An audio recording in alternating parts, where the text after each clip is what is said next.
Hello friends, Mahesh आनंद union academy में एक बार फिर सबका स्वागत है।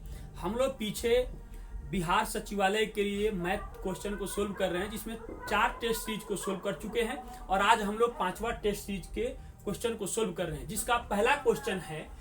ये जो श्रेणी से दिया हुआ ये क्वेश्चन है। आज का पहला क्वेश्चन जो है क्वेश्चन नंबर 76 कहता है कि क्रम 462, 420, 380, x, 306 में x बराबर व्हाट, यानी कि x का मान निकालना है। अब ध्यान देने वाली बात है, यहाँ पर हम लोग इसको चेक करेंगे कितना का अंतर है, 42 का अंतर है। यहाँ कितना का अंतर है, 40 का अंतर है। तो यहाँ कितना का अंतर आएगा और फिर यहाँ कितना का अंतर आएगा, ये चेक। हमने एक चीज देखा इसमें यहाँ पर कि 2 का अंतर जा रहा है, तो हम इसको घटा के देखेंगे। अब यहाँ इसमें 42 घटा है, तो इसमें से 40 घटा है, तो इसमें से क्या घटेगा, 38 घटेगा। तो जब इसमें से 38 घटेगा तो इसके जगह पर आ जाएगा 342, और 342 में से फिर यहाँ पर क्या घटेगा, 36 घटेगा। तो क्या 36 घटाने पर 306 आ रहा है? हाँ, आ रहा है। तो इस तरीके से इस प्रश्न का जो हमारा आंसर होगा ऑप्शन नंबर बी, 342 हमारा आंसर हो जाएगा। चलिए हम लोग अगला प्रश्न देखते हैं। अगला प्रश्न है क्वेश्चन नंबर 77। ये बहुत ही आसान क्वेश्चन है। कहता है कि 1/12 का कौन सा भाग 3/8 है। 1/12 का मतलब बट्टा में चला जाएगा, जिसमें भी का लगा रहता है वो बट्टा में चला जाता है। बट्टा 1/12 बराबर हुआ। जब इसको सोल्व करेंगे तो हो जाएगा 3/8 गुना 12/1। ये कटेगा तो 3 हो जाएगा, ये कटेगा तो 2 हो जाएगा, अर्थात 9/2। अब जिस ऑप्शन में 9/2 है वो हमारा आंसर हो जाएगा। इस तरीके से इस प्रश्न का आंसर ऑप्शन नंबर डी हमारा आंसर हो जाएगा। चलिए हम लोग अगला प्रश्न देखते हैं क्वेश्चन नंबर 78। क्वेश्चन नंबर 78 में कहता है कि एक अतिथि गृह का पहले 3 दिन का किराया 50 रुपये प्रतिदिन है, अगले 5 दिन का किराया 100 रुपये प्रतिदिन है तथा अगले दिनों का किराया 300 रुपये प्रतिदिन है। आरंभ में रजिस्ट्रेशन शुल्क 50 रुपये है। यदि एक अतिथि ने कुल 1300 रुपये का भुगतान किया, कितना का भुगतान किया, कुल 1300 रुपये का भुगतान किया, तो वह अतिथि गृह में कितने दिन तक ठहरा। बहुत आसान क्वेश्चन है, ध्यान दीजिएगा। कुल इक्वल टू कुल कर देंगे। क्या करेंगे, कुल इक्वल टू कुल कर देंगे। अब क्या कुल करेंगे देखिएगा। शुरू में पहले उसने 50 रुपया रजिस्ट्रेशन चार्ज दिया, प्लस कहता है कि अतिथि गृह में पहले 3 दिन, तो 3 गुना 3 दिन का, एक दिन का किराया 50 रुपया, तो 3 दिन का कितना हो जाएगा, गुना कर देंगे। फिर अगले 5 दिन, अगले 5 दिन का जो किराया है वो 100 रुपये के हिसाब से है, तो 100 रुपया हो जाएगा, प्लस तथा अगले दिनों का किराया 300 रुपया है और पता नहीं कितने दिन के लिए है, गुना 300 इक्वल टू टोटल भुगतान कितना किया, 1300 रुपया भुगतान किया। अब इससे हमारा दिन निकल जाएगा। ये दिन नहीं है, ये रजिस्ट्रेशन चार्ज है। यहां दिन है, ध्यान दीजिएगा, ये दिन की संख्या है, ये दिन की संख्या और ये भी दिन की संख्या है, जिसको हमने x माना है। अब इसको सोल्व कर लेंगे। 500 और 600 में 100 700 हो रहा है, तो इधर आके हम घटा देंगे, तो x गुने 300 बराबर, इधर 700 घट जाएगा तो क्या बचेगा, 600। इससे इसको काट देंगे तो क्या हो जाएगा, 2, अर्थात x बराबर 2 दिन आ गया यहाँ पर। अब ध्यान दीजिएगा, पूछता है कि वह अतिथि गृह में कितने दिन तक ठहरा, तो दिनों की संख्या, दिनों की संख्या इक्वल टू क्या हो जाएगा, पहले 3 दिन ठहरा, फिर 5 दिन ठहरा और फिर कितना दिन ठहरा, 2 दिन ठहरा, तो क्या हो जाएगा, 3 और 5 8, 8 और 2 कितना हो जाएगा, 10। उसने टोटल अतिथि गृह में 10 दिनों के लिए ठहरा, और इस तरीके से इस प्रश्न का आंसर होगा ऑप्शन नंबर सी हमारा आंसर हो जाएगा। चलिए हम लोग अगला प्रश्न देखते हैं। अगला प्रश्न है क्वेश्चन नंबर 79। कहता है कि कुणाल ने एक घड़ी के अंकित मूल्य के 15% बट्टे पर खरीदा। उसने घड़ी के अंकित मूल्य पर 20% लाभ पाकर 2880 रुपया में बेच दिया। उसने घड़ी कितने में खरीदी। ध्यान दीजिएगा, देखिए वो तो 100% जो भी होगा उसका अंकित मूल्य उस पर 20% लाभ लिया है, अर्थात 120% बराबर 2880 रुपया। तो 1% बराबर क्या होगा? 1% निकालने के लिए एक जीरो से एक जीरो यहां पर हम कैंसिल मार दिए, क्या हो जाएगा? 12 दूना 24 और 12 चौका 48, 24 रुपया हो गया। तो 100% इसका निकाल लेंगे। यही 100% जो है ये अंकित मूल है। क्या है? अंकित मूल हो जाएगा हमारा 100%। तो 100% बराबर क्या हो जाएगा? 2400 रुपया हो गया। ये अंकित मूल हो गया। उसके बाद बोला गया है कि कुणाल जब इसको खरीदा उसको उस पर 15% बट्टा मिला है, अर्थात उसका इस जो 2400 है इसका 85% ही उसने भुगतान किया है। 85% ही उसने क्या किया है? भुगतान किया है। उसने घड़ी कितने में खरीदी, ये उसका क्रय मूल्य हो जाएगा, इतना में खरीदा है, सीपी हो जाएगा उसका। अब ध्यान देने वाली बात यह है कि इसको 85% निकालना है तो मूलधन के 1% से मूलधन कर रहे हैं, 100% के 1% से गुना कर देंगे तो कितना हो जाएगा? 24 से इसमें हमको क्या करना है? गुना कर देंगे। अर्थात इधर हम गुना कर लेते हैं, 85 गुना 24, 4 पचे 20 के जीरो तो हासिल हो जाएगा 2। अब 32 और 10 42, 42 और 2 कितना हो जाएगा? 42 और 2 44 हो जाएगा। तो 44 का कितना हो जाएगा? 44 का 4 तो हासिल हो गया हमारा 4 और 8 दूना 16, 16 और 4 कितना हो जाएगा? 20। अर्थात उसने घड़ी को 2040 रुपया में खरीदा। तो इस तरीके से इस प्रश्न का जो हमारा आंसर होगा ऑप्शन नंबर ए हमारा आंसर हो जाएगा। चलिए हम लोग अगला प्रश्न देखते हैं, क्वेश्चन नंबर 80। क्वेश्चन नंबर 80 में कहता है कि एक परीक्षा में 36% परीक्षार्थी अंग्रेजी में 36% तथा 26% हिंदी में अनुत्तीर्ण रहे। यदि 10% परीक्षार्थी दोनों विषयों में अनुत्तीर्ण रहे तो कितने प्रतिशत परीक्षार्थी उत्तीर्ण हुए? ध्यान दीजिएगा, ये वेन डायग्राम इसके लिए हम लोग बना देंगे। ये दोनों है, पहले दोनों को जब भी क्वेश्चन में दिया हो तो पहले दोनों के निकाल के फुलफिल करेंगे। 10% दोनों में है। अब बात करते हैं, एक परीक्षा में 36% परीक्षार्थी अंग्रेजी में फेल हुआ, तो मान लिए कि इस साइड में इंग्लिश हो गया और इधर बोला है हिंदी, तो इधर हिंदी हो गया। तो 10% यहां आ गया तो इधर बचा कितना? 26% इधर चलेगा। अब टोटल को जब जोड़िएगा तो ये 36% हो जाएगा। इधर बताया है हिंदी में 26%, 10% पहले से फुलफिल है तो कितना परसेंट है? 16% है। अब ध्यान दीजिएगा, एक फॉर्मूला भी होता है कि कुल फेल बराबर फेल प्लस फेल माइनस दोनों फेल, अर्थात ये बीच वाला भाग। तो टोटल फेल कितना है?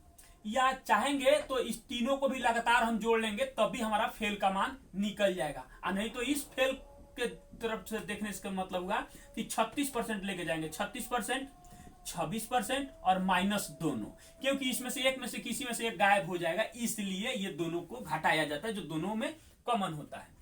तो कितना हो जाएगा? ये 6 दूना 12 और 5 और 1 6% माइनस 10% इक्वल टू 52%। या डायरेक्ट भी इसको हम जोड़ लेते तब भी हमारा मान कितना आता?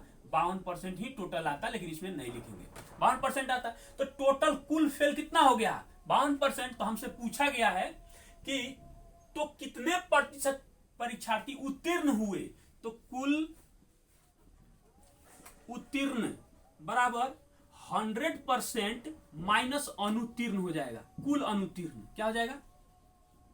कुल अनुत्तीर्ण। तो कुल कितने प्रतिशत अनुत्तीर्ण हुए हैं? 100% माइनस 52% इक्वल टू 48%। अर्थात कुल उत्तीर्ण हुआ है कितना? 48%। और इस तरीके से इस प्रश्न का जो हमारा आंसर होगा ऑप्शन नंबर बी हमारा आंसर हो जाएगा। चलिए हम लोग अगला प्रश्न देखते हैं। अगला प्रश्न है क्वेश्चन नंबर 81। कहता है कि एक ठेकेदार ने किसी काम को 9 दिन में पूरा करने का ठेका लिया। उसने कुछ मजदूर काम पर लगा दिए, परंतु उनमें 6 व्यक्ति पहले दिन से ही काम पर नहीं आए, परिणाम स्वरूप काम 15 दिनों में पूरा हुआ, उसने प्रारंभ में कितने मजदूर लगाए थे, यानी कितना मजदूर उसने लगाने वाला था। तो हो जाएगा प्रारंभ में मजदूरों की संख्या बराबर x, लिख देते हैं प्रारंभ में मजदूरों की संख्या बराबर x थी, x। अब ध्यान दीजिएगा, तो कहता है कि 9 दिन और एक काम और x व्यक्ति इक्वल टू, कहता है कि काम जो है वो 15 दिनों तक चला। ऐसा क्यों हुआ? क्योंकि इस 15 जो भी व्यक्ति है उसमें से 6 व्यक्ति नहीं आया है। तो क्या लिखेंगे? x माइनस 6 बट्टा में जो काम है वो हो जाएगा। एक दोनों में कोई फर्क नहीं पड़ता है। यहां हो जाएगा 15 और यहां हो जाएगा 9, तो 9 इधर जाके घटेगा तो क्या बचेगा? 6 x हो जाएगा और ये हो जाएगा 15 गुना 6 से 6 कट जाएगा तो x बराबर क्या आ जाएगा? 15। अर्थात उसने शुरू के दिन से ही 15 मजदूरों को कहा था काम पर आने के लिए, लेकिन 15 मजदूर नहीं आए काम पर, उसमें से 6 मजदूर कम आ गए, इसलिए यह काम 15 दिनों तक चला। इस तरीके से इस प्रश्न का जो हमारा आंसर होगा ऑप्शन नंबर ए हमारा आंसर हो जाएगा। चलिए हम लोग अगला प्रश्न देखते हैं। अगला प्रश्न है क्वेश्चन नंबर 82। क्वेश्चन नंबर 82 है, कहता है कि 54 लीटर अम्ल से पूर्णतः भरे बर्तन से कुछ लीटर अम्ल निकाल लिया और फिर उतना ही पानी उस बर्तन में भर दिया, पुनः उतना ही मिश्रण निकालकर उतना ही पानी मिला दिया जाता है, परिणाम स्वरूप बर्तन में 24 लीटर शुद्ध अम्ल रहता है। प्रारंभ में कितने लीटर अम्ल निकाला गया? देखिए क्वेश्चन अगर स्टेप बाय स्टेप बनाएंगे तो बहुत बड़ा होगा, कैलकुलेटिव होगा। इसके लिए एक फॉर्मूला होता है, उसी आधार पर हम लोग बना लेंगे। तो लिखेंगे माना कि प्रारंभ में x लीटर अम्ल निकाला गया था। तो ध्यान दीजिए, इसके लिए एक फॉर्मूला होता है। देखिए दिए गए जो भी लीटर पहले से है वो लीटर इंटू 1 माइनस निकाला गया लीटर बटा पूर्णतः भरा हुआ लीटर बटा, और ये प्रक्रिया कितने बार किया गया है। तो कहता है कि कुछ लीटर अम्ल निकाला गया और फिर पानी भर दिया गया और पुनः उतना ही, अर्थात ये प्रक्रिया को 2 बार किया गया है। तो उसका यहाँ पर क्या किया जाता है? स्क्वायर कर देते हैं। उसके बाद में कितना शेष बचा हुआ है वो, अब 24 लीटर शुद्ध बचा हुआ है, वो मान को यहाँ रख देते हैं। अब क्या करेंगे? 1 माइनस एक्स बटा 54 का स्क्वायर बराबर, ये इस साइड में आएगा तो क्या हो जाएगा? 24 बटा 54 हो जाएगा। ये कट जाएगा कितना से? 6 चौका 24 और 9 छक 54, यानी कि 6 से कट रहा है।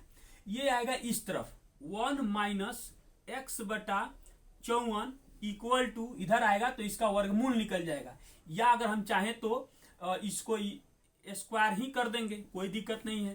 तो क्या हो जाएगा? इसका 2/3 का टोटल का स्क्वायर हो जाएगा। तो स्क्वायर से स्क्वायर खत्म हो गया। 1 माइनस एक्स बटा 54 इक्वल टू 2/3 हो जाएगा।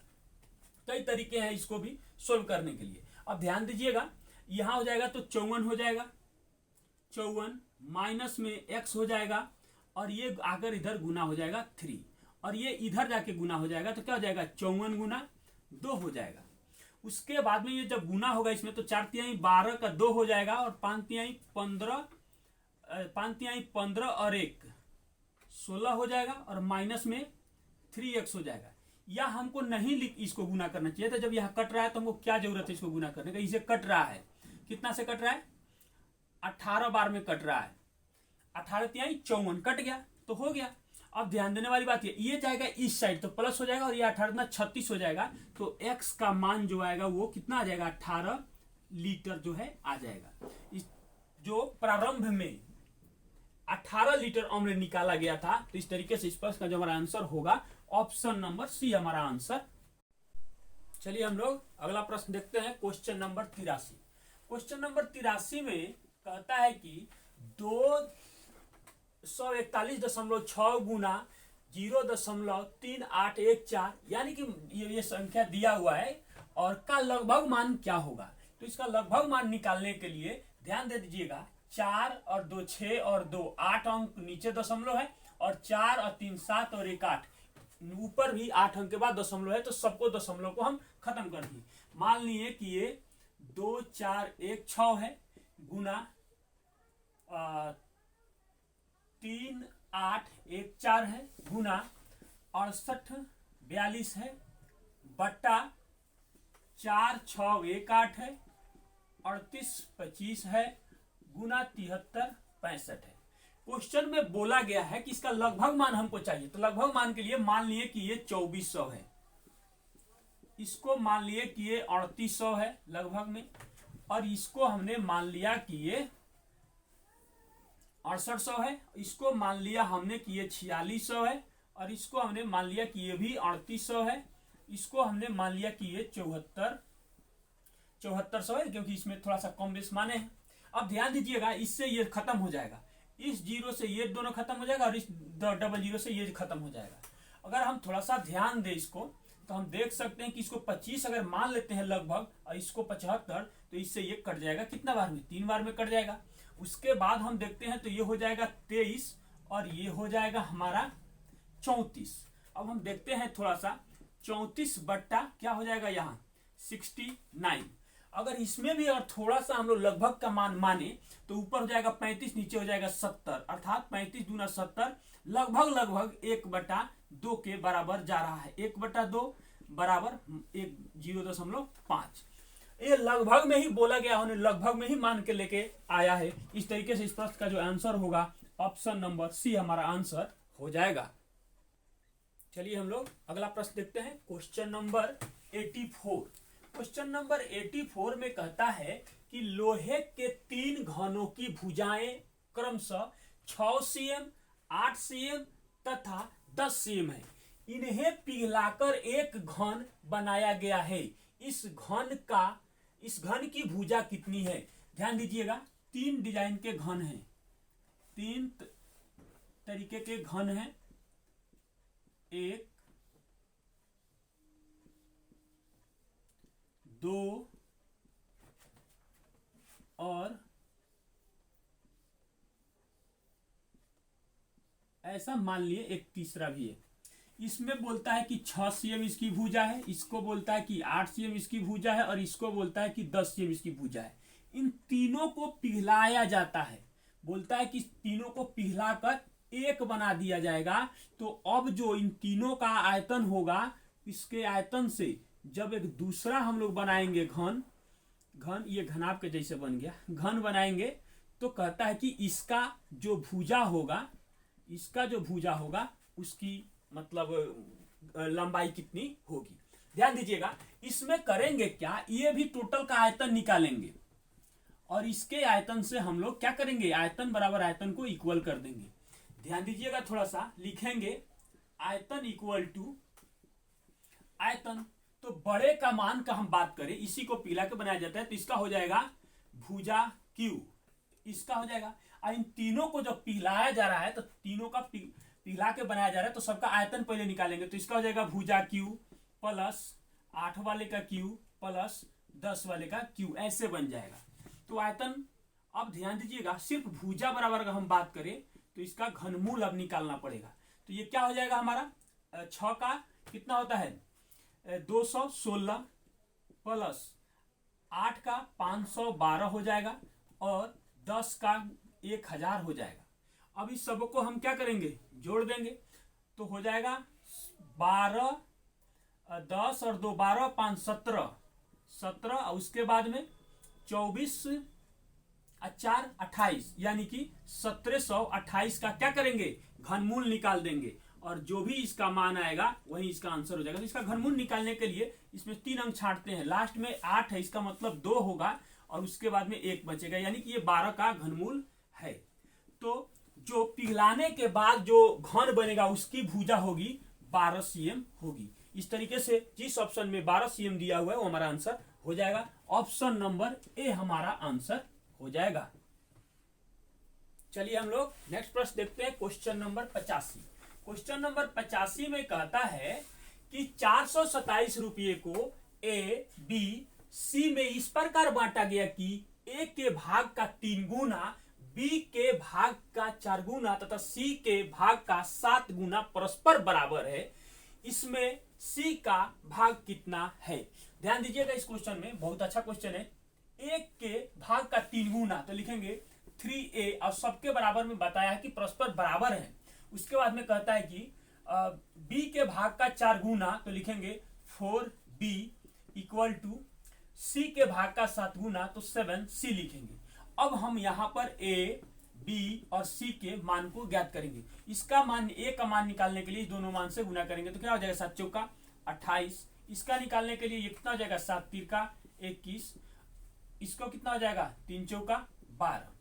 अब इस अनुपात में इनको उस रुपया में से 427 में से मिलेगा तो कुल इक्वल टू कुल करेंगे, सबको जोड़ेंगे तो 8 2 10 1 11 यही लिख देते हैं 1 हो जाएगा। उसके बाद में 2 2 4 1 5 और 1 6 अर्थात अनुपात 61 बराबर 4:7। 7 42 इसका मतलब ये कितना बार में कट रहा है? अनुपात 1 बराबर 7 रुपया, यानी ये भी रुपया ही है। पूछा गया क्वेश्चन सी के बारे में अर्थात अनुपात 12 बराबर क्या होगा? तो 12 सत्य कितना हो जाएगा 84 रुपया, अर्थात यही जो है ये सी का हिस्सा है या सी का मान है, जो भी कहिए। जिस ऑप्शन में 84 दिया हुआ है वो हमारा आंसर हो जाएगा। इस तरीके से ऑप्शन नंबर ए हमारा आंसर हो जाएगा। चलिए हम लोग नेक्स्ट प्रश्न देखते हैं। अगला जो हमारा प्रश्न है क्वेश्चन नंबर 86 यानी कि 86 नंबर क्वेश्चन। पानी की टंकी से 2 पाइप जुड़े हैं। पहला पाइप टंकी को 10 मिनट में पूरा भर सकता है। तो लिखेंगे कि पहला, इसको मान लिए कि पहला पाइप जो है टंकी को 10 मिनट में भर सकता है और बोलता है कि दूसरा पाइप 15 मिनट में खाली कर सकता है। तो लिखेंगे माइनस में 15 मिनट में खाली कर सकता है। यदि दोनों पाइप कहता है कि एक साथ खोल दिया जाता है, यानी कि पहला पाइप और दूसरा पाइप दोनों एक साथ खुले तो टंकी कितने समय में पूरी भर जाएगी? अब ध्यान दीजिएगा थोड़ा सा, इसको ऊपर जो लिखते हैं टाइम लिखते हैं, नीचे एफिशिएंसी को लिखते हैं। अब इन दोनों का एलसीएम लीजिए और इससे भाग दीजिए तो इसका एलसीएम 30 आएगा। भाग देंगे तो क्या हो जाएगा प्लस में 3 हो जाएगा, इफिशियंसी निकल जाएगा और यहाँ पर कितना हो जाएगा माइनस में 2 हो जाएगा। जब हम दोनों को जोड़ने जाएंगे तो क्या हो जाएगा +3 और -2, फाइनली रिजल्ट होगा +1। अब ध्यान दीजिएगा यहाँ पर 30 यहाँ पर 30 तो एक में कितना से गुना कर दे कि भी हो जाए 30, अर्थात ये भरेगा 30 मिनट, आंसर हो जाएगा। और जिस ऑप्शन में 30 मिनट है वो हमारा आंसर हो जाएगा। ऑप्शन नंबर सी हमारा आंसर हो जाएगा। चलिए हम लोग नेक्स्ट प्रश्न देखते हैं। अगला प्रश्न है क्वेश्चन नंबर 87। कहता है कि यदि a/3 बराबर b/4 बराबर c/7 हो तो a + b + c/c का मान क्या होगा? अब ध्यान देने वाली बात है, इच्छा हो तो यही इसका मान भी हो गया a बराबर 3 b बराबर a + b + c अब बटा c। डायरेक्ट इस मान को उठा के रख सकते हैं और सब में अनुपातिक मान जो रखेंगे ना दोनों में से कॉमन होकर कट जाएगा, इसलिए आपको लिखने की जरूरत भी नहीं है। यहाँ डायरेक्ट रख दिए 3 4 7/7। देखिए ऊपर बन गया 14, नीचा कट के कितना आ गया 2। और इस तरीके से इस प्रश्न का आंसर जो होगा ऑप्शन नंबर बी हमारा आंसर हो जाएगा। Option number B 2। चलिए हम लोग नेक्स्ट प्रश्न देखते हैं क्वेश्चन नंबर 88। क्वेश्चन नंबर 88 ये रिमाइंडर थ्योरम से क्वेश्चन है हमारा। यदि 2 के पावर 11 को 5 से विभाजित करे तो शेषफल क्या होगा? इसका मतलब हुआ कि 2 के पावर 11 भाग 5 तो शेषफल क्या होगा? ध्यान दीजिएगा, इसको बनाने के लिए इसको हम क्या लिख सकते हैं 2 को 11 बार लिख सकते हैं। इसका मतलब हुआ कि 2 के पावर 3 में तोड़ सकते हैं, फिर 2 के पावर 3 में तोड़ सकते हैं, 2 के पावर फिर 3 में तोड़ सकते हैं और उसके बाद में 2 के पावर 2 को हम लिख सकते हैं। जोड़ के देखिए, गुना में जब बेस समान होता है तो पावर जुड़ता है। 3 3 6 3 9 और 2 11 हो गया और भाग 5 हो गया। अब ये सिंपल हो गया। इसका मतलब हुआ 8, इसका मतलब भी 8 और इसका मतलब भी 8 और इसका मतलब हो जाएगा 4 और हो जाएगा ये भाग 5। अब बारी बारी से भाग देंगे तो शेषफल कितना आएगा 3, फिर यहाँ भाग देंगे तो कितना आएगा 3, यहाँ भी आएगा तो 3 और यहाँ 4 का 4 रहने देंगे, ये हो जाएगा 5। अब ध्यान दीजिएगा एक स्टेप और बढ़ा देते हैं, इन दोनों को गुना करेंगे तो ये हो जाएगा 9 और इन दोनों को गुना करेंगे तो ये हो जाएगा 12 और भाग जाएगा 5 से। और भी आसान कर सकते हैं इसको, 5 से जब भाग देंगे तो यहाँ पर आ जाएगा शेषफल 4 और यहाँ पे आएगा हमारा 2 और भाग जाएगा 5 और यहाँ कितना हो जाएगा 4 दूना 8 भाग 5।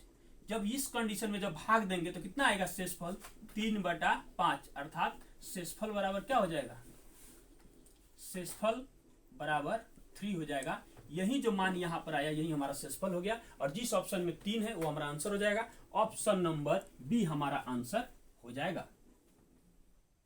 चलिए हम लोग नेक्स्ट प्रश्न देखते हैं, क्वेश्चन नंबर 89। क्वेश्चन नंबर 89 में कहता है कि सोमवार से बुधवार तक के तापमान का माध्य मतलब औसत 37 डिग्री सेल्सियस और मंगलवार से बृहस्पतिवार के तापमान का माध्य 34 डिग्री सेल्सियस है। यदि बृहस्पतिवार का तापमान सोमवार के तापमान का 4/5 हो तो बृहस्पतिवार का तापमान था। बहुत आसान क्वेश्चन है, ध्यान दीजिएगा। कहता है कि सोमवार प्लस मंगलवार प्लस बुधवार का 3 दिन का जो औसत है, माध्य मतलब यहां पर औसत से मतलब है, तो 37 डिग्री सेल्सियस है तो 37 गुने 3 कर देंगे। उसके बाद क्या बोला है, मंगलवार, दूसरा इक्वेशन में मंगलवार प्लस बुधवार प्लस बृहस्पति का जो है 34 गुना 3 हो जाएगा। 2 इक्वेशन तैयार हो गया। अब ध्यान दीजिएगा, इसको गुना कर देंगे हम लोग। 7 3 का 21 का 1 हो जाएगा तो हासिल 2 हो जाएगा और 9 और 2 11 और यहाँ पर 111 हो जाएगा, यानी कि 111 और यहाँ पे हो जाएगा 3 चौका 12 और 3 तिहाई 9 और 1 10 102। अब ध्यान दीजिएगा, इसको इक्वेशन 1 कह देंगे, इसको इक्वेशन हम लोग दूसरा कह देंगे और इक्वेशन 2 में से इक्वेशन 1 को क्या करेंगे, घटाएंगे। जब हम घटाएंगे तो मंगलवार से मंगलवार कट जाएगा, बुधवार से बुधवार कट जाएगा, ये बच जाएगा सोमवार माइनस बृहस्पतिवार इक्वल टू, इसमें से घटाएंगे तो क्या आ जाएगा 9 आ जाएगा। 111 में से 102 को घटा देंगे तो क्या आएगा 9 आ जाएगा। अब ध्यान देने वाली बात यह है, क्वेश्चन में एक लाइन बोला है कि यदि बृहस्पतिवार का तापमान सोमवार के तापमान का 4/5 है, यानी कि बृहस्पति इक्वल टू 4/5 सोमवार, ये है। तो सोमवार बराबर क्या हो जाएगा, सोम बराबर 5 बृहस्पति बटा 4 ऐसे बन जाएगा। इस मान को हम लोग क्या करेंगे, सोमवार के जगह पर रख सकते हैं। तो क्या हो जाएगा 5 बृहस्पति बटा 4 माइनस बृहस्पति बराबर 9 हो जाएगा। अब ध्यान दीजिएगा, यहां जाएगा तो ये 4 हो जाएगा, अर्थात 5 बृहस्पति में से 4 बृहस्पति घटेगा तो 1 बृहस्पति बन जाएगा। बृहस्पति बटा 4 बराबर, ये डिग्री में आया है 9 हो जाएगा और ये हो जाएगा बृहस्पति बराबर 9 चौका 36 डिग्री सेल्सियस आंसर हो जाएगा। इस तरीके से जिस प्रश्न में 36 डिग्री सेल्सियस है वो हमारा आंसर हो जाएगा और ऑप्शन नंबर बी में 36 डिग्री सेल्सियस दिया हुआ है, तो इस तरीके से ऑप्शन नंबर बी हमारा आंसर हो जाएगा। चलिए हम लोग नेक्स्ट प्रश्न देखते हैं, question number 90। Question number 90, question number 90 में कहता है कि 3 साल पहले ए, बी और सी की औसत आयु 27 साल थी और 5 साल पहले बी और सी की औसत आयु 20 साल थी, तो ए की वर्तमान आयु ज्ञात कीजिए। ये पहले बाद में जो भी कुछ दिया हुआ है इसको हम वर्तमान में लेके आएंगे।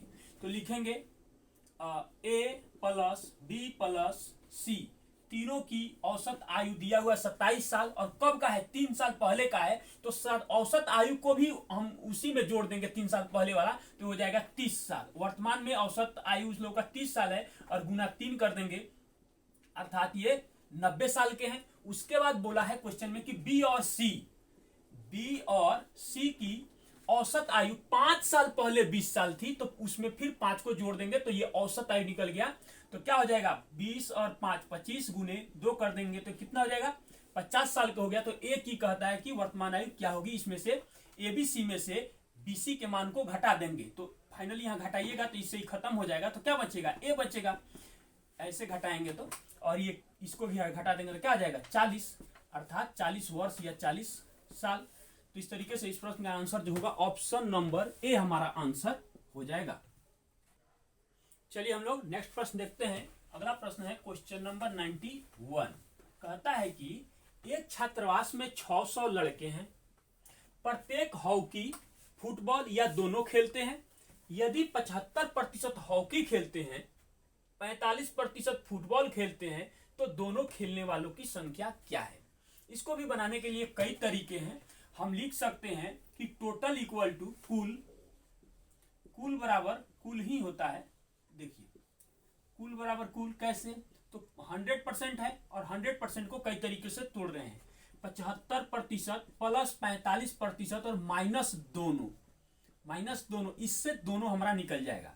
इधर इसको मान को लाके घटा देंगे तो हो जाएगा दोनों बराबर, या इसी को इधर भेज के इसको इधर भेज देंगे तो ये आ रहा है 120, अर्थात कितना हो जाएगा 100 घट जाएगा तो 20%।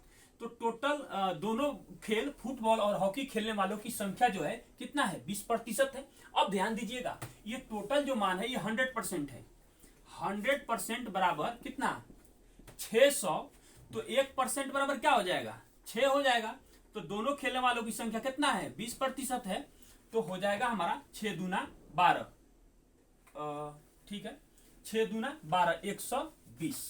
दोनों फुटबॉल और हॉकी खेलने वालों की संख्या जो है 120 है। और इस तरीके से इस प्रश्न का जो आंसर हुआ ऑप्शन नंबर डी हमारा आंसर हो जाएगा। चलिए हम लोग अगला प्रश्न देखते हैं। अगला प्रश्न है क्वेश्चन नंबर 92। क्वेश्चन नंबर 92 में कहता है कि ए एक काम को 12 दिनों में कर सकता है। तो जैसे जैसे क्वेश्चन कहेगा हम लिखेंगे ए 12 दिनों में कर सकता है, ऊपर टाइम को लिखेंगे, नीचे एफिशिएंसी को लिखेंगे। ए 12 दिनों में कर सकता है, बी की क्षमता ए से 60% अधिक है, अर्थात यहां पहले बी भी लिखेंगे। अब ध्यान देने वाली बात है बी की क्षमता ए से 60% अधिक है, अर्थात इसकी क्षमता अगर 100% है तो इसकी क्षमता 160% है। अब इसका हम लोग अनुपातिक में मान निकालेंगे तो इसका मान क्या हो जाएगा 5 होगा, तो ये हमारा 8 हो जाएगा। और इसको हम यहां पर खत्म कर देते हैं और डायरेक्ट हम लोग लिख सकते हैं, मन में भी सोच सकते हैं कि यहाँ 100 है, यहाँ 160 है, तो ये 20 से कट जाएगा, ये 5 हो जाएगा और ये 8 हो जाएगा। तो यहां लिखेंगे 5 और यहां लिखेंगे 8। अब देखिएगा तो बी उसी काम को पूरा करेगा, यानी कि कितने दिनों में पूरा करेगा। अब यहां देखिए एक जगह पे टाइम और इफिशियंसी का जो गुणनफल आता है वो हर जगह हमको चाहिए। तो यहां कितना रहा 12 25 60, तो यहां पर कौन सा मान रख के गुना कर दे 8 में कि ये भी 60 बन जाए। तो हम 8 में कितना से गुना कर दे कि ये भी 60 बन जाए, इन दोनों के गुणनफल के बराबर।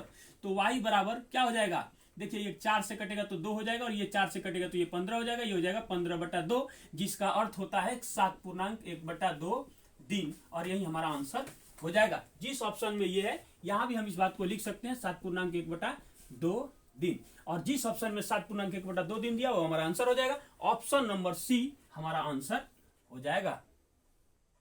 चलिए हम लोग अगला प्रश्न देखते हैं क्वेश्चन नंबर 93। क्वेश्चन नंबर 93 कहता है कि 60 किलोमीटर प्रति घंटा की चाल से जा रही 110 मीटर लंबी रेलगाड़ी अपने से विपरीत दिशा में 6 किलोमीटर प्रति घंटा की चाल से भागे जा रहे व्यक्ति को कितने देर में पार कर लेगी। ध्यान दीजिएगा, यानी कि ट्रेन जो है इधर से जा रही है, ये हमारी ट्रेन है, तो इधर से व्यक्ति है मैन जो इधर से जा रहा है, इसकी जो चाल है ये 60 किलोमीटर प्रति घंटा है, तो इसकी जो चाल है 6 किलोमीटर प्रति घंटा है। अब ध्यान दीजिएगा जब विपरीत दिशा में दो चाल आते हैं तो दोनों चाल को ऐड कर दिया जाता है, और एक ही दिशा में होते हैं तो उसको घटाया जाता है। तो हम जानते हैं डिस्टेंस बराबर यानी कि दूरी बराबर चाल गुना समय होता है, चाल गुना समय होता है। तो दूरी कितना दिया हुआ है, यानी दूरी मतलब ट्रेन की लंबाई, अर्थात 110 मीटर दिया हुआ है। उसके बाद में दोनों चाल को हम लोग जोड़ेंगे, 60 किलोमीटर प्रति घंटा है और 6 किलोमीटर प्रति घंटा है। अब ध्यान देने वाली बात है, एक मीटर में है और ये जो है किलोमीटर में दिया हुआ है। तो इसको हमको चेंज करने के लिए 5/18 से गुना कर दिए तो मीटर प्रति सेकंड में चाल बदल गया और कितने समय में पार कर जाएगी, तो ये समय बन गया।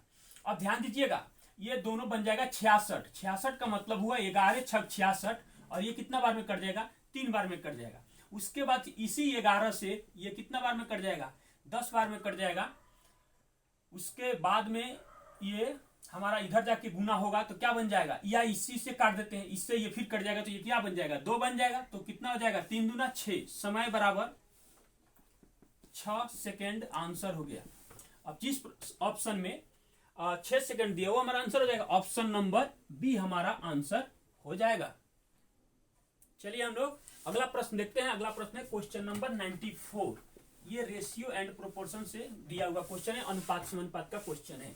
कहता है कि ए अनुपात बी बराबर 2:3, बी अनुपात सी बराबर 9:7 और सी अनुपात डी बराबर 14:15 है। तो ए बी सी डी, ए अनुपात बी अनुपात सी अनुपात डी होंगे या उसका मान ज्ञात करें। ध्यान दीजिएगा, दिया हुआ है ए अनुपात बी बराबर, इसको भी बनाने के लिए कई तरीके हैं। बी अनुपात सी बराबर 9:7 हो जाएगा और सी अनुपात डी बराबर दिया हुआ है 14:15। हम सबसे पहले इसमें क्या करेंगे कि सी वाले मान को बराबर करेंगे और फिर यहां से बी वाले मान को बराबर कर देंगे तो हमारा मान निकल जाएगा। अब ध्यान देने वाली बात है, इसमें सी का मान 14 है, यहाँ पर 7 है, तो इस मान को कितना से हमको गुना करना पड़ेगा, 2 से गुना करना पड़ेगा। तो बी और सी का अनुपात निकल जाएगा हमारा कितना, 18 अनुपात क्या हो जाएगा, 14 हो जाएगा। उसके बाद में अब देखिए यहां पर अब b का जो मान है 18 बन गया, यहां पर 3 है, तो इसको कितना से गुना करना पड़ेगा, हमको 6 से गुना करना पड़ेगा। तो क्या हो जाएगा, 6 दूना 12 और ये हो जाएगा 18। अर्थात a अनुपात b अनुपात c अनुपात d अब हर जगह इक्वल कर गया, अब कोई दिक्कत नहीं है। इसमें रखेंगे 12, a का मान हो जाएगा, b का मान जो है कितना है 18 है और c का मान कितना हो जाएगा 14 और इसका मान हो जाएगा 15। और जिस ऑप्शन में 12, 18, 14, 15 है वो हमारा आंसर हो जाएगा। और ऑप्शन नंबर सी में दिया हुआ है, ऑप्शन नंबर सी में है 12, 18, 14 और 15 और इस तरीके से सी नंबर हमारा आंसर हो जाएगा। चलिए हम लोग अगला प्रश्न देखते हैं। बहुत ही अच्छा क्वेश्चन है। इस क्वेश्चन को भी बनाने के लिए कई तरीके हैं, इस बात पर जरूर ध्यान रखिएगा। एक थैली में 1 रुपए 50 पैसे, 1 रुपए 50 पैसे और 25 पैसे के सिक्के 2:3:4 के अनुपात में हैं। यदि उनका मूल्य टोटल जब इन सभी रुपयों को मिलाया जाता है तो 216 रुपया हो तो 50 पैसे के कितने सिक्के हैं। ध्यान दीजिएगा, मेथड 1 देखते हैं, दूसरा मेथड भी हम लोग देख सकते हैं। तो पहला मेथड देख लीजिए। देखिए इसमें करेंगे क्या, इन सभी को पैसा में बदल दीजिए।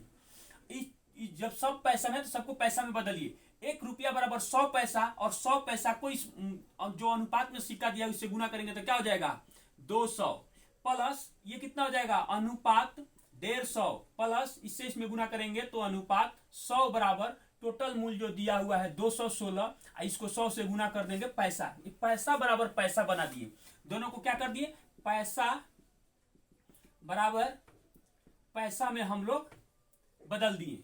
अब ध्यान दीजिएगा, इसको जोड़िएगा कितना चाहता है, ये आ जाएगा 200, 300, 400, 450 अनुपात 450 बराबर 21600।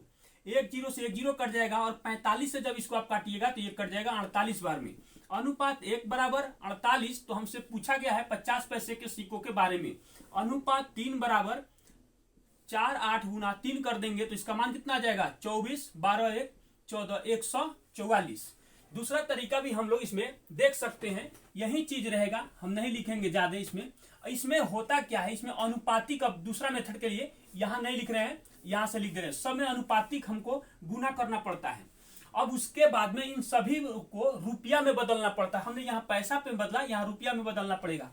तो ध्यान दीजिएगा जब क्या करेंगे, अब 1 रुपया के 2 सिक्के हैं तो क्या हो जाएगा 2x में बदल जाएगा, प्लस यहां पर हमको 100 से भाग देंगे अर्थात 1/2 में बदल जाएगा। इसका मतलब हो जाएगा ये 3x/2 बन जाएगा और यहां पर ये हो जाएगा हमारा 4x/4 4 में बदल जाएगा, क्योंकि यहां से जब 100 से भाग देंगे रुपया में बदलने के लिए तो 1/4 इसका मान आएगा, जो 216 रुपया के बराबर है।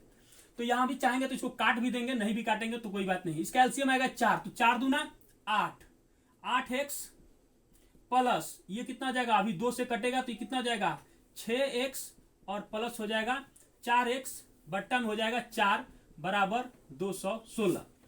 कितना हो जाएगा 8 6 14, 14 4 18, 18x बट्टा में 4 बराबर 216।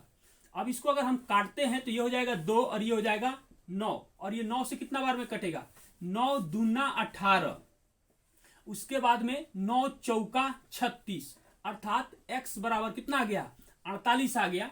अब यही तो हमको निकालना था कि 3x का मान क्या होगा। 50 पैसे के बारे में पूछा गया तो 3x, 25 पैसे के बारे में पूछता तो 4x, और 1 रुपया के बारे में पूछता तो 2x, अर्थात 3x का जो मान होगा वो क्या हो जाएगा, तो 48 गुने 3 इक्वल टू 144।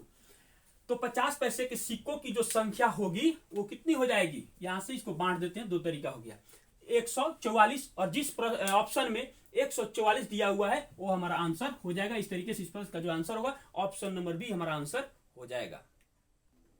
चलिए हम लोग अगला प्रश्न देखते हैं। अगला प्रश्न है क्वेश्चन नंबर 96। क्वेश्चन नंबर 96 कहता है कि किसी संख्या में 26 जोड़ने पर उस संख्या में 65% वृद्धि हो जाती है, मूल संख्या का 75% क्या होगा। बहुत आसान क्वेश्चन, इसमें कुछ नहीं करना है। 65% की वृद्धि कब होती है, 26 जोड़ने पर, यानी कि वृद्धि करने पर। इसका अर्थ हुआ इनहेंस इक्वल टू इनहेंस, यानी कि वृद्धि बराबर इंक्रीज बराबर इंक्रीज, वृद्धि बराबर वृद्धि। परसेंटेज में जो है 65% का वृद्धि हुआ है तो 26 हमको जोड़ना पड़ा है, तो पूछता है कि उसी संख्या का यानी मूल संख्या का 75% क्या होगा। ध्यान दीजिएगा, ये आ जाएगा 5%, 13 से कट रहा है और ये भी 13 से कटेगा तो 2 हो जाएगा। तो देखिएगा अब 75% बराबर वाट है, तो इधर जब हमको 15 से गुना करना पड़ा तो इधर भी हमको क्या करना होगा, 15 से गुना कर देंगे। 15 पचे 75, तो 15 दूना 30, अर्थात 30 हमारा आंसर हो गया। तो इस तरीके से इस प्रश्न का जो हमारा आंसर होगा ऑप्शन नंबर बी हमारा आंसर हो जाएगा। चलिए हम लोग नेक्स्ट प्रश्न देखते हैं, क्वेश्चन नंबर 97। क्वेश्चन नंबर 97, ये क्वेश्चन बार बार आ रहा है। कह रहे कि 2203 में सबसे छोटी कौन सी संख्या जोड़ी जाए कि योगफल एक पूर्ण वर्ग बन जाए। क्या बन जाए, पूर्ण वर्ग बन जाए। बहुत आसान क्वेश्चन है, देखिएगा 2203, इसका वर्गमूल आप निकालिए तो क्या हो जाएगा, 4 से जाएगा, 4 चौका 16, तो घट के कितना आएगा, ये जोड़ देंगे तो 8 हो जाएगा। उसके बाद में ये हमारा कितना हो जाएगा, 4 और 2 6 हो जाएगा, 0 3 इस पे आ जाएगा। अब यहां पर हम कौन ऐसा मान रखें कि इससे ज्यादा होना चाहिए। जब भी जोड़ने का बात कहेगा तो नीचे वाले मान से ज्यादा लेके जाना है हमको। तो यहां पर हम 7 को रख सकते हैं, 7 को रख के चेक करते हैं क्या हो जाएगा। 7 सत्ते 49 के 9 और 8 सत्ते 56 और 4 कितना हो गया 60, 609। ठीक है, बिल्कुल सही है। यहाँ माइनस करेंगे तो माइनस, ये तो आसान है गुना करना, ये करना। यहाँ -6 आ रहा है, अगर यही इसमें ऐड कर दिया जाता तो ये क्या बन जाता, 2209 बन जाता, जिससे ये पूरा पूरा कट जाता। और ये 47 का वर्गमूल है, सॉरी वर्ग है, 47 का वर्ग है। तो सबसे छोटी जोड़ी जमाने वाली इसमें संख्या होगी जो 6 होगी। इसको अगर आप चाहते तो दूसरा तरीका भी अपनाते तो भी बन जाता। अगर आपको लेकिन इसमें याद होना चाहिए था, अगर आपको 47 का स्क्वायर याद होता जो होता है 2209, तो आपको पता चल जाता कि वो 2203 है, तो इसमें हमको क्या जोड़ना पड़ता, 6 जोड़ना पड़ता और इसी से हमारा काम चल जाता। फिर भी कोई बात नहीं, अगर नहीं भी याद है तो इस तरीके से हम लोग इसको बना सकते हैं। और इस प्रश्न का जो हमारा आंसर होगा ऑप्शन नंबर बी हमारा आंसर हो जाएगा। चलिए हम लोग नेक्स्ट प्रश्न देखते हैं। अगला प्रश्न है क्वेश्चन नंबर 98। क्वेश्चन नंबर 98 में कहता है कि एक दुकानदार यदि पंखे के विक्रय मूल्य को 400 रुपया से घटाकर 380 रुपया कर देता है तो उनकी हानि में 2% की वृद्धि हो जाती है। इसका मतलब पहले से कुछ हानि हो रहा है और उसमें भी 2% और हानि बढ़ जाता है। तो पंखे का क्रय मूल्य, कॉस्ट प्राइस क्या होगा, पंखे का क्रय मूल्य क्या होगा। ध्यान दीजिएगा, इसका रिलेशन इसमें देखिए, 20 रुपया जो कमी हो रहा है वो 20 रुपया 2% के बराबर है। अर्थात 2% बराबर कितना 20 रुपया।